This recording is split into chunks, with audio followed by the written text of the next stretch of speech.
அண்ணாமலைக்கு இது வாழ்வா சாவா பிரச்சனை கிடையாது. கொஞ்சம் ஓட்டு கூட கிடச்சா கூட வெற்றி வெற்றி வெற்றி. திராவிட கட்சிகள் வந்து நீங்கள் எப்பயுமே வந்து கூட்டணியில் இருக்கும்போது வேறு, கூட்டணியிலேருந்து வெளியில் வந்ததுக்கப்புறம் இப்போ காட்டுவாங்க அதிமுக என்னென்னலாம் பண்ண முடியும்.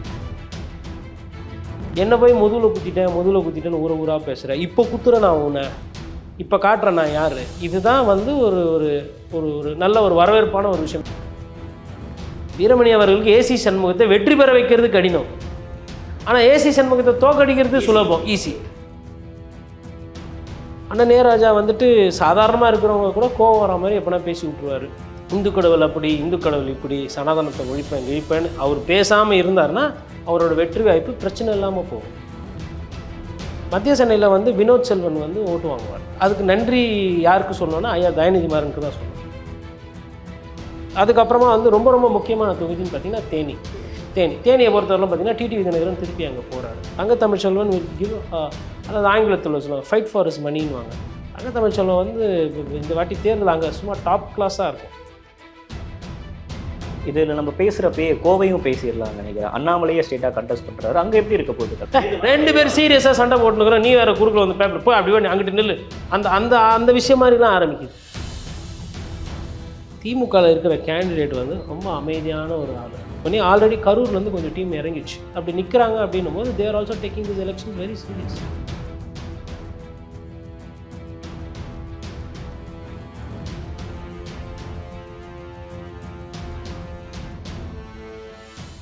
அனைவருக்கும் வணக்கம். இன்றைய சிறப்பு நேர்காணலில் நம்மோடு இணைந்திருக்கிறார் மூத்த பத்திரிகையாளர் கோட்டீஸ்வரன் அவர்கள். சார் வணக்கம். நேயர்களுக்கு வணக்கம்.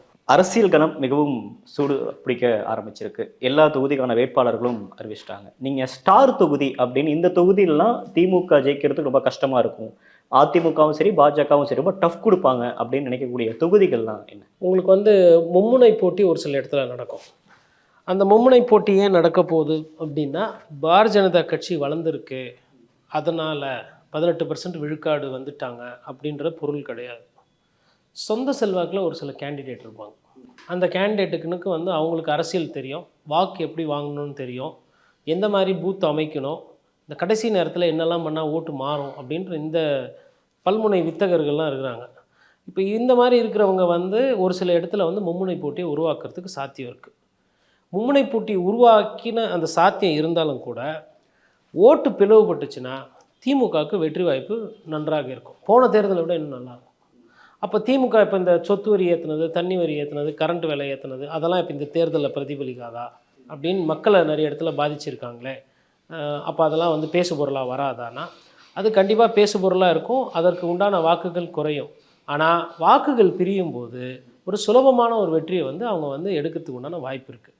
இப்போ நீங்கள் கேட்ட அந்த ஒரு சில தொகுதிகள் அப்படின்னு பார்க்கும்போது குறிப்பாக சொல்லணும்னா கன்னியாகுமரியை பொறுத்தவரைலாம் பார்த்தீங்கன்னா எப்பயுமே தேசிய அரசியல் வந்து ஒரு படி மேலோங்கி இருக்கும். காங்கிரஸும் சரி பிஜேபியும் சரி. அதாவது தமிழகத்தில் வந்து மற்ற 38 தொகுதி எல்லா தொகுதியிலுமே வந்து தேசிய கட்சிகள் வந்து ஒரு சுமை தான் திராவிட கட்சிகளுக்கு. கூட்டணி இல்லாமல் நின்னாங்கன்னா அவங்களே நல்லா பர்ஃபார்ம் பண்ணுற ஒரு சூழ்நிலையை பார்த்துருக்கோம். ஆனால் இந்த மாதிரி ஒரு கன்னியாகுமரி, அதே மாதிரி உங்களுக்கு கன்னியாகுமரியை தாண்டி வேலூர் பார்த்திங்கனாலும் கொஞ்சம் தேசிய அரசியலில் கொஞ்சம் மையமாக வைத்து இருக்கக்கூடிய ஒரு மாவட்டம். உதாரணத்துக்கு சொன்னோன்னா அங்கே இராணுவ பயிற்சி, அப்புறம் இந்த ஸ்போர்ட்ஸில் ஒரு ஈடுபாடு, சத்துவாச்சாரி ஆகட்டும், பாகாயம் ஆகட்டும், இல்லை வேலூர் இந்த சைடு இருக்கக்கூடிய வாணியம்பாடி, இது எல்லாமே வந்து பார்த்திங்கன்னா இந்த ஸ்போர்ட்ஸ் ஆக்டிவிட்டி, இந்த இராணுவ பயிற்சி, அந்த மாதிரி விஷயங்களுக்கு வந்து பேர் போன இடம். அந்த இடத்துலையுமே பார்த்திங்கன்னா கடந்த 2 தேர்தலில் ஒரு டஃப் ஃபைட்டை தான் பார்த்தோம். போன முறையும் பார்த்திங்கன்னா கதிரானந்த் அவர்களுக்கும் ஏசி சண்முகத்துக்கும் 8141 ஓட்டில் தான் வித்தியாசம் இருக்குது. அதே மாதிரி நான் இப்போ சொன்ன மாதிரி வசந்தகுமார் கன்னியாகுமரியில் நிற்கிறார். விஜய் வசந்த் அவர் நிற்கும்பொழுது என்னென்னா, வசந்தகுமார் அவர்களோட அந்த பாரம்பரியம், அந்த அப்பாவோட அவர் எடுத்து வைத்த அந்த செல்வாக்கு, பணபலம், மக்கள்கிட்ட இருக்கக்கூடிய அந்த ஒரு நல்ல பெயர், இது மாதிரி விஷயங்கள் அவருக்கு வந்து ஒரு சிறப்பாக இருக்கும் காங்கிரஸ் கட்சிக்கு. அதேமாதிரி பொன் ராதாகிருஷ்ணனும் பார்த்திங்கன்னா வந்து ஒரு குடும்ப அரசியல் இல்லை, வாரிசு கிடையாது, ஒரு பெரிய கெட்ட பேர், ஆல்ரெடி 2014 வின் பண்ண ஒரு வேட்பாளர். அதே மாதிரி local grounded politician Pon Radhakrishnan அவர்கள் வந்து ஒரு என்ன சொல்கிறது, ஒரு மெச்சூர்டான ஒரு பொலிட்டிஷியன், ஒரு அறவை கட்டுத்தனமாக இல்லை கத்துக்குட்டி போன்ற மாதிரி அந்த ஒரு சிந்தனை எண்ணோட்டம்லாம் இருக்காது. அப்போ அங்கே வந்து பார்த்திங்கன்னா உங்களுக்கு காங்கிரஸ் பிஜேபியுமே ஒரு சம பலத்தில் இருக்காங்க. இப்போ அங்கே வந்து அதிமுகவும் தனியாக களம் கண்டது அப்படின்னும் போது அங்கே கண்டிப்பாக வந்து ஒரு மும்முனை போட்டி வந்து உருவாகுது. அதேமாதிரி நம்ம வேலூரை பொறுத்தவரையில் மும்முனை போட்டி உருவாயிருக்கு. வேலூரை பொறுத்தவரையில் மும்முனை போட்டி எதுக்கு நம்ம சொல்கிறோன்னா, இவ்வளோ நாள் அமைதியாக இருந்த கேசி வீரமணி வந்து நேற்று சொல்கிற, என்ன போய் முதுகில் குத்திட்டேன்னு ஊரை ஊராக பேசுகிறேன், இப்போ குத்துறேன் நான் உன்னை, இப்போ காட்டுறேன் நான் யார். இதுதான் வந்து ஒரு ஒரு ஒரு ஒரு நல்ல ஒரு வரவேற்பான ஒரு விஷயம். நம்ம பத்திரிகையாளர்கள் வந்து இந்த மாதிரி ஒரு சூழ்நிலை, இந்த மாதிரி ஒரு விஷயம் வந்து இது வந்து ஒரு தேர்தல் என்பது ஒரு ஆக்டிவ் ஆயிருக்காருன்னு சொல்ல வரீங்க. ஆமாம், ஆக்டிவாக இருக்கார். அட்ரஸே இல்லாமல் இருந்தார் வீரமணி. அவர் மீது வந்து அதிகமாக விமர்சனம் வைக்கப்பட்டது என்னன்னா, இவர் வந்து திமுகவோட சேர்ந்து வேலை செய்கிறாரு, அமைச்சர் துரைமுருகனோட நட்பு பாராட்டுறாரு, அங்கே இருக்கிற கான்ட்ராக்டர்லாம் வந்து துரைமுருகனுக்கும் வணக்கம் வச்சாங்க, போன ஆட்சி காலத்தில் கேசி வீரமணிக்கும் வணக்கம் வச்சாங்க, இவங்கெல்லாம் வந்து பங்காளி மாதிரி இருக்காங்க, வீக் கேண்டிடேட் எல்லாம் போட்டார் அப்படின்ற மாதிரி ஒரு விமர்சனம் இருந்தது. அந்த விமர்சனத்தை என்ன பண்ணுறார், ஏசி சண்முகம் எடுத்து சிமெண்ட் எடுத்து பூசி மூட்டார். ஆமாம், இது விமர்சனம் இல்லை, இது உண்மையிலே இருக்கிறதா பாருங்கள் அப்படின்ற மாதிரி பண்ணிட்டார். இப்போ அது என்ன ஆகுதுன்னா, கேசி வீரமணிக்கு குத்துது குடையுது. இன்னொன்று, கேசி வீரமணி அவர்கள் வந்து அந்த திராவிட பாரம்பரியம் வந்து நம்பிக்கை அதிகமாக கொண்டு வரும். இப்போ அம்மா ஜெயலலிதா இருந்த காலத்திலே பார்த்திங்கன்னா எல்லாரும் வந்து ஃபுல்லாக குனிஞ்சாங்கன்னா இவர் வந்து அவ்வளோ குனிய மாட்டார், இப்படி தான் வணக்கம் வைப்பார். அப்போவே வந்து பெரிய அவர் இந்த கார் ஷோலாம் நடக்கும் நந்தனத்துலலாம், அந்த சொகுசு கார்கள் அதிலலாம் வந்துட்டு இந்த கார் இருக்கா அந்த கார் இருக்கான்லாம் கேட்பார். ஒரு மிகப்பெரிய பணக்காரர், ஒரு செல்வந்தரன் கூட. அப்போ அதெல்லாம் இருக்கும்போது அந்த ஒரு செல்வந்தரை வந்து ஏசி சண்முகம் வந்து இப்போ என்னன்ட்டாரு, அவரும் செல்வந்தர் தானே, அவ்வளோ செல்வந்தர் தான், பட் மலிவாக பேசிட்டார்ல. இப்போ ஓகே, கூட்டணியில் இருந்தோம், ஒன்றா போனோம், பயணம் பண்ண, நீங்கள் ஜெயிக்கல, கொஞ்சம் ஓட்டில் தோற்று போயிட்டீங்க, இன்றைக்கி என்ன சொல்லிட்டீங்க, நான் தான் காரணன்ற மாதிரி பண்ணிட்டீங்க, இப்போ நான் குத்துறேன் இனிமேல், இப்போ நான் காட்டுறேன் யார் அப்படின்னு வீரமணி சொல்கிறார். உண்மையான முகத்தை பார்ப்பீங்க. ஆமாம், உண்மையான முகத்தை பார்ப்பேன். இதில் என்னன்னா வீரமணிக்கு லாபம், வீரமணி அவர்களுக்கு ஏசி சண்முகத்தை வெற்றி பெற வைக்கிறது கடினம், ஆனால் ஏசி சண்முகத்தை தோக்கடிக்கிறது சுலபம், ஈஸி. அப்போ அட்வான்டேஜ் பொசிஷனில் வீரமணி இருக்கார். அவர் ஆல்ரெடி வெற்றி பெற வைக்க ட்ரை பண்ணார், முடியல. ஆனால் இந்த வாட்டி தோக்கடிக்கு தானே வைக்கணும். அப்போ போன வாக்கு வாண்டி நீங்கள் வாங்கின வாக்கை விட இந்த வாட்டி குறைச்சி வாங்கினா காரணம் யார், என்னை எதிர்த்தீங்க, என் செல்வாக்கில் அப்போ கூட வாங்கினீங்க, இப்போ என் செல்வாக்கு இல்லை, என்னை எதிர்த்தீங்க, அதனால் நான் தான் அந்த இது. அதுவும் அப்போ அங்கே ஒரு மும்முனை போட்டி வரும். அப்போ பாரதிய ஜனதா கட்சியும் அதை வந்து சுலுவாக எடுத்துக்காது. அதுவும் பாரதிய ஜனதா கட்சின்றதை தாண்டி ஏசி சண்முகம், நான் சொல்கிற கேண்டிடேட்ஸ் பாருங்கள், நான் வந்து அங்கே வந்து பொன் ராதாகிருஷ்ணன் சொல்கிறேன், இங்கே வந்து ஏசி சண்முகம் சொல்கிறேன். ஒவ்வொரு இடத்துல அந்த கேண்டிடேட்டோட அந்த தனி செல்வாக்கை பற்றி தான் நம்ம பார்த்துட்டு இருக்கோம். அப்போ அதை பார்க்கும்போது என்னென்னா, ஏசி சண்முகம் அவரும் ஒரு செல்வந்தர், அவரும் வந்து காலேஜ் ஸ்கூலு என்னென்ன சொத்து வாங்க முடியுமோ எல்லாம் அப்போ வாங்கி போட்டது, அதுக்கப்புறமா வாங்கி போட்டது, தொடர்ந்து வாங்கி போட்டுனே இருப்பாங்க. அந்த மாதிரி ஒரு ஒரு செல்வந்தர் தான் அவரும். களத்தில் இருக்காருன்னு அவர் கௌரவமும் அவரோட வாக்கு சதவீதம் அவர் குறையிறது விரும்ப மாட்டார். என்னன்னா பொதுமக்களுக்கெல்லாம் ஒரே ஜாலி, எதனா கம்மியாக அதெல்லாம் செஞ்சாங்க உங்களுக்கு நல்லா கோச்சிக்கணும் பொதுமக்கள். நான் கடந்த காலத்துலலாம் இதெல்லாம் தப்பு, வாக்காளர்கள்லாம் வந்து கண்ணியமாக இருக்கணும்லாம் நானே பேசியிருக்கேன். பட் என் பார்வையை நான் மாற்றிக்கிறேன். ஏன்னா ஆளுமை அரசியல்வாதிகள் பணத்துக்கு இவ்வாறு ஆசைப்பட்டு கொண்டு அரசியல் பண்ணும்போது சாமானிய பொதுமக்கள் வண்டியாக அப்படி இருக்கும். மாற்றம் என்பது உள்ள நல்ல அரசியல் என்பது அரசியல் தலைவர்கிட்டேருந்து வரணும், பொதுமக்கள் கிட்டேருந்து வரக்கூடாது, கீழே இருந்து. அதனால் மக்கள் வந்து உங்கள் ஊருக்கு வந்துட்டு அவங்களாம் வரும்போது என்னென்ன வேணுமோ எல்லாத்தையும் கேட்டு வாங்கிக்கோங்க. இப்போயே வாங்குறீங்களோ இல்லை அப்புறமா வாங்குறீங்களோ என்னமோ, புரிகிறவங்களுக்கு புரியும்னு நினைக்கிறேன். இப்போது வேலூர் பார்த்துட்டோம், அடுத்தது வந்து நம்ம வந்து நீலகிரிஸ் போவோம். இப்போ நீலகிரிஸை பொறுத்தவரையில் என்னென்னு பார்த்தீங்கன்னா, அந்த தொகுதி வந்து பொதுவாக வந்து உங்களுக்கு திமுக அதிமுக மாறி மாறி வர தொகுதி. படுகா சமூகத்தினர் இருக்காங்க, காட்டு நாயக்கர் இருக்கிறாங்க, அப்புறமா வந்து உங்களுக்கு மலை குறும்பன் இருக்காங்க, அதுக்கப்புறம் இருளர் இருக்காங்க. அது மாதிரி ட்ரைபல் பாப்புலேஷன் அதிகமாக இருக்கிற ஒரு தொகுதி. இந்த மாதிரி ட்ரைபல் பாப்புலேஷன் அதிகமாக இருக்கிற தொகுதியில் எப்படின்னா வந்து இந்த ஊர் கட்டுப்பாடு ஒன்று இருக்கும். ஒரு ஊரில் இருக்க அந்த சாமியார் இல்லை அந்த ஒரு தலைவர் இல்லை அந்த அவங்களோட அந்த எல்லதாமி சாமி பூஜை பண்ணுறாரு, அவர் என்ன சொல்கிறாரோ அதை கேட்பாங்க. அப்போ அந்த இடத்துல வந்து என்ன ஆகுனா கம்யூனலாக வந்து ஒர்க் அவுட் ஆகிறதுக்கு எப்பயுமே ஒரு இது இருக்குது. அப்போது அந்த சமூகத்தினர் மீது ஒரு ஒரு தாக்கம் இருக்கும், அந்த பிரச்சார யுக்தி இருக்கும். அதே மாதிரி பொதுவாக வந்து அவங்களாம் வந்து கொஞ்சம் இந்த மதம் மாத்திர விஷயங்கள் இல்லை இந்த அந்த மாதிரி விஷயங்கள் கொஞ்சம் சென்சிட்டிவாக இருப்பாங்க இந்த மலை இருக்கிற பகுதியில். அப்போ ஊட்டியில் பொறுத்தவரைலாம் பாரதிய ஜனதா கட்சி கேட்கவே வேணாம். இப்போ இந்த மாதிரி ஒரு சப்ஜெக்ட் இருக்குன்னா அவங்களுக்கு இதெல்லாம் பிடிச்சது, ரொம்ப ரொம்ப பிடிக்கும். அந்த அப்போ வந்து என்னென்னா ஒரு ஊராக போயிட்டு அந்த ஊரை மொத்தமாக வந்து இது வந்து உங்களுக்கு பாரத பிரதமர் இப்படி பண்ணுறாரு, நீங்களாம் இந்துக்கள் தானே, நீங்கள் இந்துக்களாக வாங்க, உங்களை விட்டிங்கன்னா வந்து நீங்களாம் மாறிடுவீங்க, வேறு மதத்திற்கு போயிடுவீங்க, இந்த மாதிரி பிரச்சாரமும் அவங்களுக்கு பண்ணுறதுக்கு அங்கே வசதியாக இருக்கும். அப்புறம் அங்கே களம் அதிமுகவில் பார்த்தீங்கன்னா முன்னாள் சபாநாயகர் தனபால் அவரோட மகனை இறக்கியிருக்காங்க. இப்போ உங்களுக்கு லோகேஷ் பொறுத்தவரை எப்படின்னு பார்த்தீங்கன்னா அந்த ஐடி டிபார்ட்மெண்ட்லலாம் கோஆர்டினேட் பண்ணி வேலை செஞ்சுருக்காரு, அது அதிமுக ஐடி விங் செல்லில். அப்போ வந்து ஒரு ஒரு இளைஞர் கூட்டம் தனக்குன்னு ஒரு ஒரு ஒரு செல்வாக்கு அதை வைத்து ஏதோ பண்ணிட்டு இருக்காரு. பெரிய கெட்ட பேர் யாருக்கிட்டையும் கிடையாது, அவருக்கும் கிடையாது, அவங்க அப்பாவுக்கும் கிடையாது. அவங்க பாட்டுன்னு யாருக்கு வம்பு தும்புக்கும் போகாமல் நாகரிகமான ஒரு அரசியல் பண்ணிட்டு போகிற ஒரு குடும்பம் அப்படின்னு. அது அந்த குடும்பத்திலேருந்து வாரிசு அரசியல் தான், ஆனால் ரெட்டையில சின்னத்தில் நிற்கிறாங்க. அப்போ இந்த சைடு முருகன் அமைச்சரே நிற்கிறாரு, அப்புறம் அந்த சைடு ரெட்டையில சின்னம் நிற்கிது. இந்த சைடு பார்த்திங்கன்னா அண்ணன் ஏ ராஜா வந்துட்டு சாதாரணமாக இருக்கிறவங்க கூட கோவம் வர மாதிரி எப்படின்னா பேசி விட்ருவார். ஒரே ஒன்று என்னென்னா, இப்போ அங்கே மலையில் போயிட்டு இந்து கடவுள் அப்படி, இந்து கடவுள் இப்படி, சனாதனத்தை ஒழிப்பேன் கிழிப்பேன்னு அவர் பேசாமல் இருந்தார்னா அவரோட வெற்றி வாய்ப்பு பிரச்சனை இல்லாமல் போகும். இல்லை, நான் வந்து இப்படி தான் பேசுவேன், திரிச்சு பேசினா பேசிக்கங்க, நான் இதுக்கு தான் வந்தேன் அப்படின்ற மாதிரினா அங்கேயும் வந்து மும்முனை போட்டி ஸ்ட்ராங் ஆகிடும். அதாவது சுலபமாக ஜெயிக்க வேண்டிய இடத்த கடினமாக ஆக்கிக்கிறதும் இல்லை சுலபமாக ஜெயிச்சுட்டு போகிறதும் அண்ணன் ஆராஜாவோட வாயில் தான் இருக்குது. அவரை மாதிரி ஆமாம், அதாவது வம்ப விலை கொடுத்து வாங்குறதுன்னு வாங்கல, அது வந்து அண்ணனுக்கு வந்து கை வந்த கலை. அது அவர் எப்படி பண்ண போகிறாருன்னு தெரியல. இன்னொன்று திமுக ஆல்ரெடி பார்த்தோம், லத்தி சார்ஜ் ஆரம்பிச்சிட்டாங்க. குழுன்னு இருக்க வேண்டிய ஒரு இடத்துல லத்தி சார்ஜ் வந்துச்சு. அப்போ இந்த 3 பேரோட போக்கு பாருங்கள். இந்த இடத்துல கொஞ்சம் உக்கரம் கம்மியாக இருக்க போகிறது பார்த்தீங்கன்னா ரெட்டையில தான். அங்கே அந்த இடத்துல அந்த மலைக்கு உகந்த கொஞ்சம் சாஃப்டான ஒரு பொசிஷனில் இருப்பாங்க. மற்றபடி ராஜா சைடில் இருக்கிறவங்களும் சரி, முருகன் சைடில் இருக்கிறவங்களும் சரி, சேட்டைக்கு கொஞ்சமும் குறையாது. அது இப்போ நேற்று லத்தி சார்ஜ்லேருந்து ஆரம்பித்து நேற்று நடந்ததெல்லாம் பார்த்தோம். அப்போ இது முடிச்சிட்டோம். அதுக்கப்புறமா வந்து உங்களுக்கு வந்து கொஞ்சம் டஃப் ஃபைட்டுன்னு பார்த்தீங்கன்னா மத்திய சென்னையில் இருக்கும்.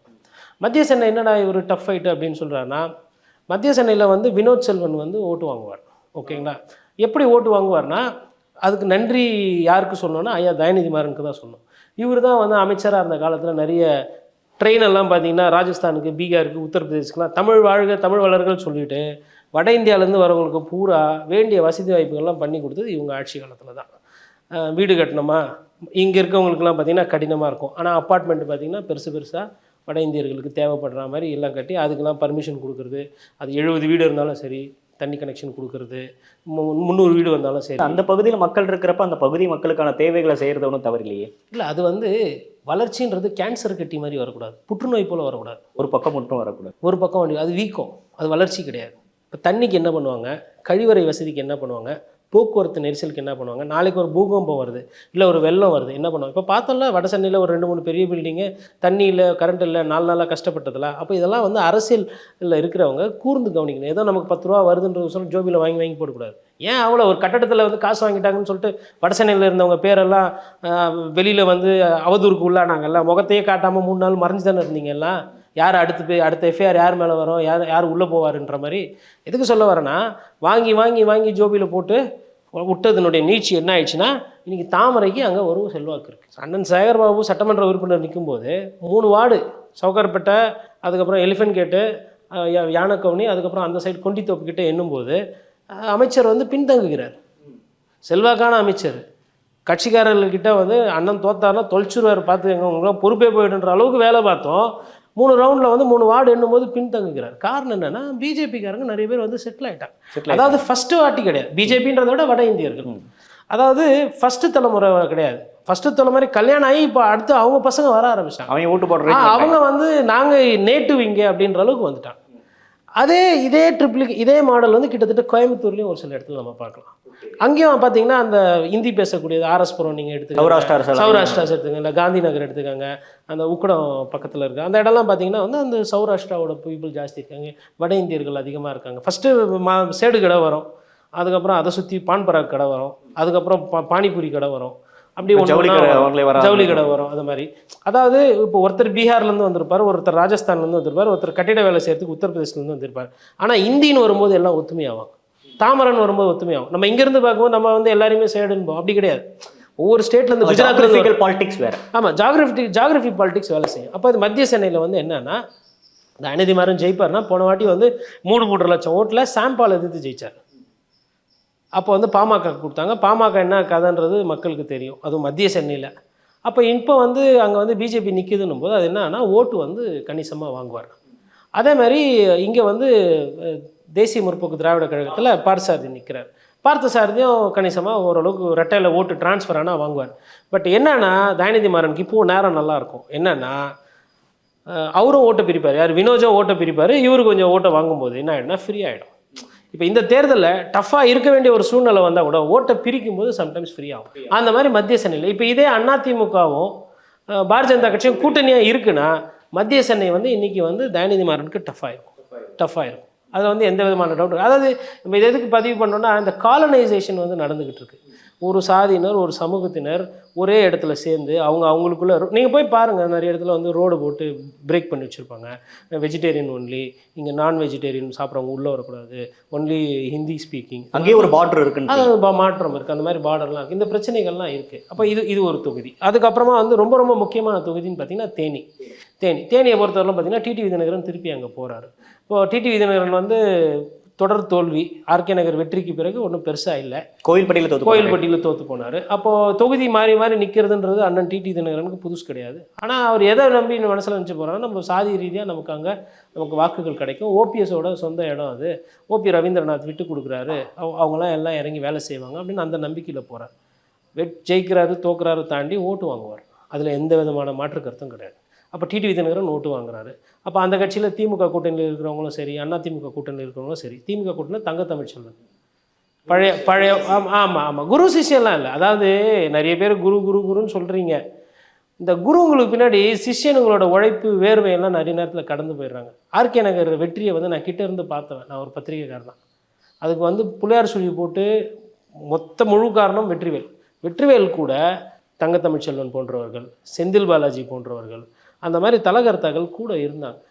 அப்படியெல்லாம் இருந்து ஒரு அணியாக இருந்து தான் ஐயா டிடிவி தினகரன் அவர்களால் வெற்றி பெற முடிஞ்சது. அப்போ குருன்ற ஸ்தானத்தில் அவங்க வச்சாங்க, நீங்கள் அந்த தளபதிகளெல்லாம் வச்சு படைச்சிங்களா அப்படின்ற இந்த கேள்வி வருதுல்ல. இன்றைக்கி தங்க தமிழ்ச்செல்வன் மூலமா வரும். தங்க தமிழ்ச்செல்வன் வில் கிவ், அதாவது ஆங்கிலத்தில் சொல்லுவாங்க ஃபைட் ஃபார் இஸ் மணின்னுவாங்க. தங்க தமிழ்ச்செல்வன் வந்து இந்த வாட்டி தேர்தல் அங்கே சும்மா டாப் கிளாஸாக இருக்கும். அதுவும் பேட்டியெல்லாம் தமிழ்ச்செல்வனை ஜெயிக்க வைக்கலன்னா அடுத்த நாள் ராஜினாமா பண்ணிடுற அளவுக்கு அமைச்சர் பேசுகிறாரு. அது இருக்கும். இல்லை, அமைச்சரே என்ன சொல்கிறாரு, எவ்வளோ 3 லட்சமா 2 லட்சமா அப்படின்ற மாதிரி. அப்போ என்னென்னா மார்ஜினே மேலே வைக்கிறாங்க. இன்னொன்று தங்க தமிழ்ச்செல்வனுக்கு வந்து இது வந்து ப்ரூவ் பண்ண வேண்டிய ஒரு கட்டாயம் இருக்குது. இந்த தேர்தலில் ஒருவேளை அவர் தோக்குறாரு, ப்ரூவ் பண்ணல அப்படின்னா அது வந்து அவருக்கு அரசியல் கூட்டணி மத்தியிலே ஒரு இதாக இருக்கும். ஏன்னா காங்கிரஸ்ல இருந்து வாங்கியிருக்காங்க. ஆமாம், காங்கிரஸ்ல இருந்து வாங்கியிருக்காங்க. ஃபர்ஸ்ட் அந்த சொந்த கட்சியிலே அவருக்கு வந்து ஒரு பெரிய செல்வாக்கு இருக்காது. இன்னொன்று தங்க தமிழ்ச்செல்வன் வந்து ஒரு கிரவுண்டடான பொலிட்டிஷியனு, அதனால அந்த இதுவும் இருக்கும். இப்போ ரொம்ப உக்ரமாக இருக்கும் அப்படின்னு பார்த்தீங்கன்னா ஐயா ஓபிஎஸ் போட்டியிடக்கூடிய ராமநாதபுரம். ஏன்னா ராமநாதபுரம் வந்து உக்ரமாக இருக்காத வழக்கமாக, ஏன் இந்த வாட்டின்னா அதை வந்து உக்ரமாக வந்து ஐயா மாற்றிருக்காரு. அது வந்து தேவரோட ஹார்ட் சீட். அது ஐயா முத்துராமலிங்க தேவரோட அந்த சாதியினர் ஆகட்டும், முக்குளத்தூர் அதிகமாக இருக்கிறாங்க, இடையர்கள் இருக்கிறாங்க, எல்லா சாதியினரும் இருக்காங்க, பட் இது ப்ரெடாமினண்ட்டாக இருக்காங்க. அப்போ இந்த காம்பினேஷன் வந்து எப்படி ஓபிஎஸ் ஐயாவை பார்ப்பாங்க அப்படின்னா, தொடர்ந்து தோல்வி, எல்லாத்துலேயும் தோல்வி. இது வந்து கடைசியாக வந்து தன்னைத்தானே அடமானம் வச்சுக்கிறதுக்கோ இல்லை தன்னைத்தானே வெளிக்கொண்டு வர்றதுக்கு தயாராகிட்டார் தான் இந்த நிலைமைக்கு வர்றார் அவர். இப்போ இந்த தேர்தல் அவர் ஜெயிக்கலைன்னா அவரோட அரசியல் வந்து ஒரு ஆல்ரெடி கேள்விக்குறி, அந்த கேள்விக்குறிக்கு எத்தனை புல் ஸ்டாப் வைக்கிறதுன்ற மாதிரி போயிடும். அப்போது இது வந்து ஒரு கேம்பிட். இப்போ அவர் ஆடுறது வந்து எப்படின்னா அவரே சாவான்ற போராட்டம் மாதிரி. ஆமாம், வாழ்வா சாவா போராட்டம். அவரே வந்து வைத்து ஆடக்கூடிய ஆட்டம். இப்போ இந்த ஆட்டத்தில் வந்து தன்னுடைய மகனை ஜெயிக்க வச்சவர் அவர் தேனியில். அப்படி இருக்கும்பொழுது பல தேர்தலில் பல பேரோட அந்த வியூகங்கள் அமைச்சதாகட்டும், ஒருத்தர் வந்து ஒன்றுமே இல்லாமல் இந்த அளவுக்கு வந்திருக்க முடியாது. அப்போ அவருக்கு தெரியும். இன்னொன்று, இதை அங்கே இருக்கவங்க இப்போ எப்படி பார்ப்பாங்கன்னு தெரியல. இதை கம்யூனலாக பார்த்தா ஓபிஎஸ்க்கு அட்வான்டேஜ், கம்யூனலாக பார்க்கல. எங்களுக்கு வந்து இப்போ நீங்கள் ஜெயிச்சு உங்கள் கூட இருந்தவங்களுக்கே நீங்கள் ஒன்றும் செய்யலை, எங்களுக்கு நீங்கள் ஜெயிச்சு என்ன பண்ண போகிறீங்க, நாங்கள் நவாஸ் கணிக்கே போட்டு போகிறோம் அப்படின்ற அந்த முடிவு எடுத்தாங்கன்னா சிக்கல் இல்லை. ஒரு தொகுதி தானே இதில் ஓபிஎஸ் ஜெயிச்சு போட்டால் அவருக்கு அதிமுக திருப்பி கைப்பற்றுறதுக்கோ இல்லை வந்து இந்த சமுதாயத்துக்கும் அதிமுகவுக்கும் தொடர்பு இருக்குது. டெல்லி லாபி வேறு இருக்குது. இல்லை டெல்லி லாபி நினச்சாங்கன்னா ஓபிஎஸ்க்கு அது முடிஞ்சுது. இப்போ ஓபிஎஸ் வந்து பிஜேபியோட கூட்டணி இல்லை, நான் தனியாக தான் நிற்கிறேன் அப்படின்னா ஓபிஎஸோட வெற்றி வாய்ப்பு பிரகாசமாக இருக்கும். பாரத பிரதமருக்காக தான் நான் சீட்டு கேட்குறேன்னும் போது தான் சிக்கல் வருது. இப்போது பொதுமக்களுக்கோ இல்லை வாக்காளர்களோ 2 கேள்வி வரும். ஒன்று, அதிமுகவை வந்து இன்றைக்கி வந்து ஓபிஎஸ் போன்றவர்களோ இல்லை முக்குளத்தூர் சமுதாயத்தில் இருக்கவங்களுக்கோ பெரிய முக்கியத்துவம் இல்லைன்ற மாதிரி ஒரு பேசுபொருள் இருக்குது. அப்போ இது நம்ம அட்ரஸ் பண்ணுறது அங்கே இருக்க வாக்காளர்கள் பிரச்சனை, இதுக்கு நம்ம பதில் சொல்லணுமா, இதுக்கு தீர்வு சொல்லணுமா? ஒன்று இல்லை, ஓபிஎஸ் அவர்கள் ஜெயிச்சு என்ன பண்ண போகிறாரு, பாரத பிரதமர் மோடியோட போய் நட்பு பாராட்ட போகிறாரு, அவர் வந்து பிஜேபியோட ஒரு ஆளாக நிற்கிறாருன்னும் போது காமன் ஓட்டர்ஸ் இருப்பாங்கள்ல, அவங்க எப்படி பார்ப்பாங்க? எங்களுக்கு பிஜேபியே வேணான்னு சொல்லிக்கிட்டு இருக்கோம், நீங்கள் என்னன்னா உங்கள் பஞ்சாயத்து போய் பிஜேபி கிட்டேருந்து நீங்கள் சப்போர்ட் வாங்கிட்டு வரீங்களா அப்படின்னு நினச்சி கோவப்பட்டாங்கன்னா மொத்தமாக போயிடும். அப்போ இந்த 2 கேள்விக்கு விடை வந்து கண்டுபிடிக்கிறது ரொம்ப ரொம்ப கடினம். இப்போ இதனால அந்த தொகுதியுமே வந்து ஒரு விவிஐபி தொகுதி. இப்போ சாமானிய மக்கள் மத்தியிலேயே ஒரு பார்வைகள் இருக்குது. 2014 மோடியா லேடியா அப்படின்ற போட்டி இருந்தப்போ நீங்கள் 2024 10 வருஷம் கழிச்சு அவருக்காகவே நீங்கள் ஓட்டு கேட்குறீங்க, அவரோட கேண்டிடேட்டாக நீங்கள் அறியப்படுறீங்கன்றது மக்கள் மத்தியில் ஒரு அதிர்வலை, ஒரு எதிர்ப்பு மனநிலை ஏற்படுத்தும் இல்லையா? இல்லை, எதிரலைன்றதை தாண்டி சந்தேகம் இருக்கும்ல மக்களுக்கு. உங்கள் மீது நம்பகத்தன்மை எப்படி வரும்? ஒருத்தர் என்ன சொன்னார், சூசைட் பண்ணிக்கிறதுக்கு சமம்னாரு. யார்? டிடிவி தினகரன். பாஜகவோட நான் கூட்டணி வைத்தால் அது சூசைட் பண்ணிக்கிறேன். அப்போ இப்போ என்ன நீங்கள் சூசைட் பண்ணிக்கிறீங்களா? சூசைட் பாயிண்ட்லேயே தான் நிற்க போகிறீங்க. கொடைக்கானலில் தான் அப்படியே மலை மேலே அப்படியே தேனிகளை குதிக்க போகிறீங்களா? அதாவது இவர்களோட அந்த நாக்கு பாருங்கள் எப்படியெல்லாம் மாறுதுன்னு. இப்போ தங்க தமிழ்ச்செல்வன் வந்து என்னைக்குன்னா யோசிச்சு பார்த்துருப்பாங்களா? தங்க தமிழ்ச்செல்வன் வர்சஸ் டிடிவி தினகரன் போட்டி வருமானம் ஒட்டி வருமானு. ஆனால் அரசியல் எப்படியெல்லாம் மாற்றுது பாருங்கள் மனுஷன். இதுதான் அரசியல். இவங்க சாதாரண மனிதர்கள், நம்ம அதை தான் அங்கே பார்க்கணும், பதிவு பண்ணணும். அரசியலுக்காக எப்படி வேணால் மாறக்கூடிய தன்மை படைத்தவர்கள் இவர்கள். அப்படி பார்க்கும்போது இப்போ ராமநாதபுரமும் வந்து ஒரு ஒரு முக்கியமான ஒரு தொகுதி. இதில் நம்ம பேசுகிறப்பே கோவையும் பேசிடலாம்னு நினைக்கிறேன். அண்ணாமலையே ஸ்டேட்டாக கண்டெஸ்ட் பண்ணுறாரு. அங்கே எப்படி இருக்க போகுது? இல்லை, அண்ணாமலையை பொறுத்தவரையிலும் பார்த்தீங்கன்னா சவுண்டு அதிகமாகவும் சேட்டை கம்மியாகவும் அப்படின்ற மாதிரி ஒரு ஒரு வாக்கியம் சொல்லுவாங்க. அந்த மாதிரி சத்தம் ரொம்ப அதிகமாக போயிட்டுருக்கு. திமுகவில் இருக்கிற கேண்டிடேட் வந்து ரொம்ப அமைதியான ஒரு ஆள். பணக்காசு நிறைய இருக்குது. பொள்ளாச்சி மகாலிங்கம் அவங்க குடும்பத்தோட உறவினர்ன்ற மாதிரி நான் கேள்விப்பட்டேன். எனக்கு கரெக்டாக தெரியல. முன்னாள் அதிமுகவில் இருந்தவர், மாநகர மேயராக இருந்தவர். இவரோட சண்டை வருது. எஸ்பி வேலுமணியோட தகராறு வரும்போது எஸ்பி வேலுமணி ஆகுன்றாரு. இவர் இல்லைன்ட்டுன்னு கடையை சேர்த்துட்டு திமுக போயிடுறாரு. செந்தில் பாலாஜி அவர்கள் தான் இப்போ இவரை தான் நிறுத்தணும் அப்படின்னு சொல்லிட்டு ஜெயிலிருந்தே உத்தரவு கோரிக்கை வைத்து அது உத்தரவோ அது என்னவோ அதை வைத்து இவர் தான் கேண்டிடேட் அப்படின்னு சொல்லிட்டு இது பண்ணி ஆல்ரெடி கரூர்லேருந்து கொஞ்சம் டீம் இறங்கிடுச்சு கோயம்புத்தூரில் போய் வேலை செய்யறதுக்கு இவருக்கு. அப்போது ஆல்ரெடி அங்கே சொந்த செல்வாக்கு இருக்குது. உதயசூரியனில் ஆளுகிற அரசு அப்படி நிற்கிறாங்க அப்படின்னும் போது they're also taking this elections very serious. அதேமாதிரி அண்ணாமலைக்கும் இது வந்து அண்ணாமலைக்கு இது வாழ்வா சாவா பிரச்சனை கிடையாது. அண்ணாமலை பொறுத்தவரைலாம் என்ன பண்ணாருன்னா கொஞ்சம் ஓட்டு கூட கிடைச்சா கூட வெற்றி வெற்றி வெற்றி ஓட் பர்சன்டேஜ் இன்க்ரீஸ் பண்ணாலே போதும், அதை வச்சுட்டு அவர் வந்து பயணம் பண்ணிட்டு போயிடுவார். அப்போது அங்கேயுமே வந்து ஒரு ஒரு மும்முனை போட்டி. இன்னொன்று எஸ்பி வேலுமணியை வந்து இப்போ தான் ஆரம்பிச்சிருக்காரு. கேசி வீரமணிக்கு என்ன கோவம் வருதோ அது எஸ்பி வேலுமணிக்கு இப்போ வருது. நீ பார்க்கலாம் போட்டி வந்து திமுகவுக்கும் அதிமுகவுக்கும் தான். ஆல்ரெடி பாருங்கள் நிறைய இடத்துல அதிமுக போட்டி சண்டை கிண்டை வரும்போது பிஜேபி களத்தில் அதாவது நாமினேஷனில் தள்ளுறாங்க. ரெண்டு பேர் சீரியஸாக சண்டை போட்டுனுக்குறோம், நீ வேறு குறுக்கில் வந்து பேப்பர் போய் அப்படி வேணும் அங்கிட்டு நில்லு, அந்த அந்த அந்த விஷயம் மாதிரிலாம் ஆரம்பிக்குது. இது எல்லா இடத்துலையும் நடக்கும். இது எல்லா இடத்துலையும் நடக்கும்போது அந்த 1 to 5 வரும்போது என்ன ஆகிடும்னா 3, 4, 5 எல்லாம் அப்படியே தள்ளிடுவாங்க. அந்த அந்த அது ஒரு ஒரு ஒரு செட்டிங் மாதிரி வரும். அந்த 10ஆம் தேதி அண்ணாமலையே சொல்கிறார்ல 10ஆம் தேதி வரும்ன்றார். 10ஆம் தேதினா இல்லை, அதுக்கு முன்னாடியே வந்துடும். அதுக்கு முன்னாடி அந்த ஒரு ஒரு ஃபார்மேஷன் மாதிரி போயிட்டு திராவிட கட்சிகள் வந்து நீங்கள் எப்பயுமே வந்து கூட்டணியில் இருக்கும்போது வேறு, கூட்டணியிலேருந்து வெளியில் வந்ததுக்கப்புறம் இப்போ காட்டுவாங்க அதிமுக என்னென்னலாம் பண்ண முடியும். என்ன கொஞ்சம் தொடநடங்கி அந்த தலைமையில் இருக்கிறவங்க கொஞ்சம் வந்து ஒரு தைரியமாக பேச மாட்டேன்றாங்கன்னு சொல்லிட்டு எதிர்கட்சிகள் விமர்சனம் வைக்கிறாங்க. ஏன் தைரியமாக பேச மாட்டேறீங்க, ஏன் பயம்? முதல்வரே கேட்குறாரு என்ன பயமா அப்படின்ற மாதிரி.